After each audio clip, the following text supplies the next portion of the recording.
This is our Halifax Hotel, the Cambridge Suites.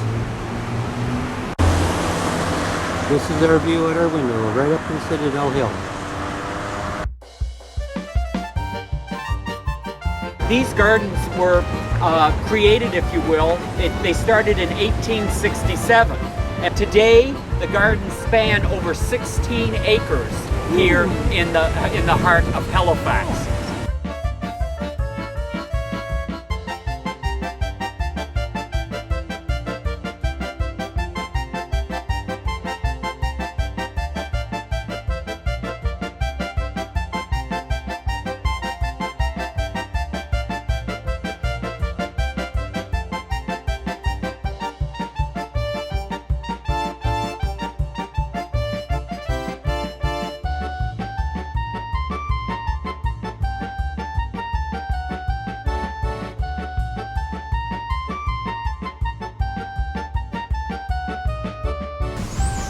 This is a replica of the Titanic on the pond here.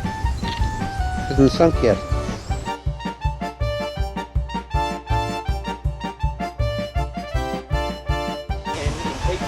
This is our bus tour guide, Gary. He's obviously a cross-dresser. So, when the White Star Line found out that the Titanic had gone down 700 miles east of Halifax, there were 309 remains that were brought back here to Halifax. 150 of those remains are here today. Many of the remains were taken back to the respective homelands for proper burial. I'm sure that if I went through this cemetery, I would find a lot more headstones that have to do with the Halifax explosion as well. However, just in this immediate area, I wanted to point this one out. Nathan Reed, erected by the New York and Pacific Steamship Company, owners of the SS Duraka of London, in memory of the officers, engineers, and crew who lost their lives on board that vessel during the explosion at Halifax, December 6, 1917. One of the secret places in the Maritimes that hardly anybody knows about.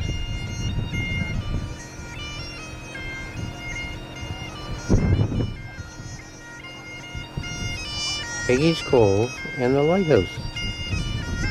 Nobody comes here.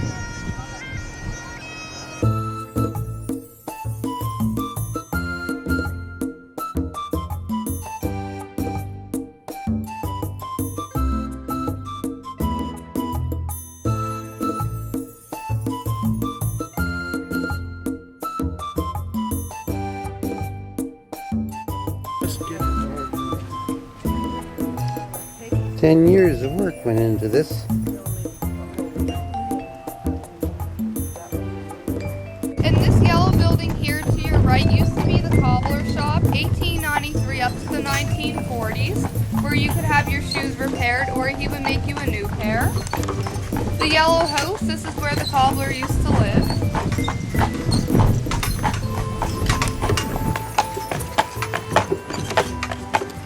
And here to your right, the red building. In 1791, it used to be the old tavern.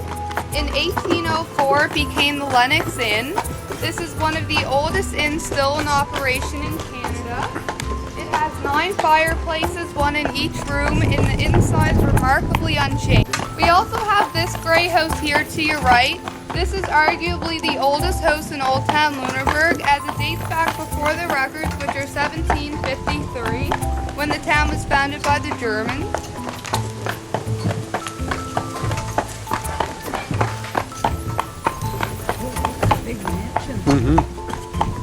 And this pink house here to your right is 1888, the Wedding Cake House.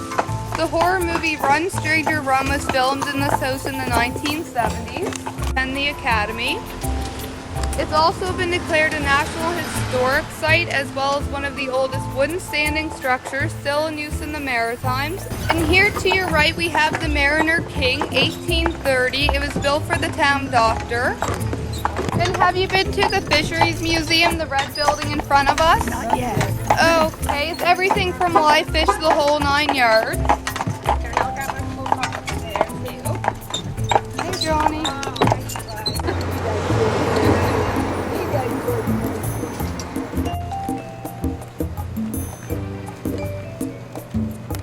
or jigging, that was called.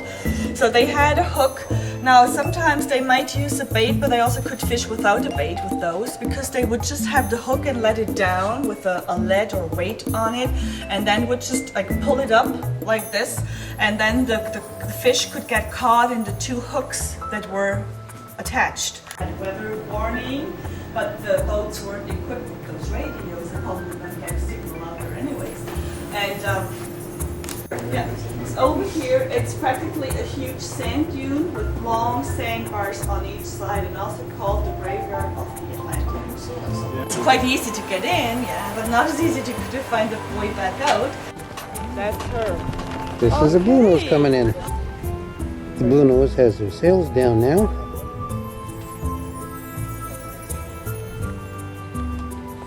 Coming in under power.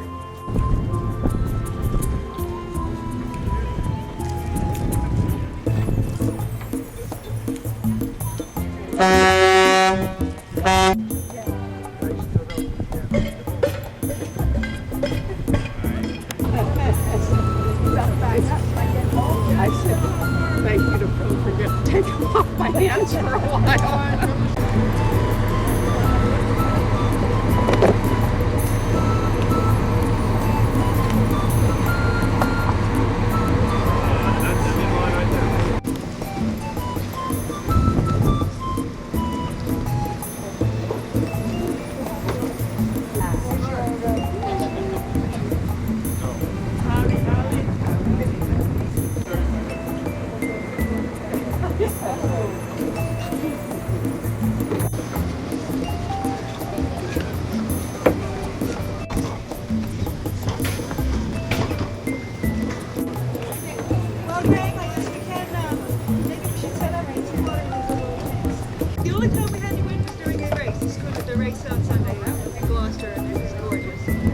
I take it, no, everybody saw the flat end of the boat, not the front end.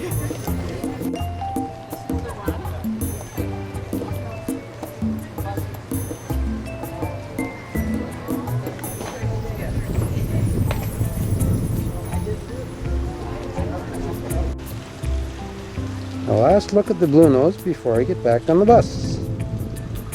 Heading back to Halifax.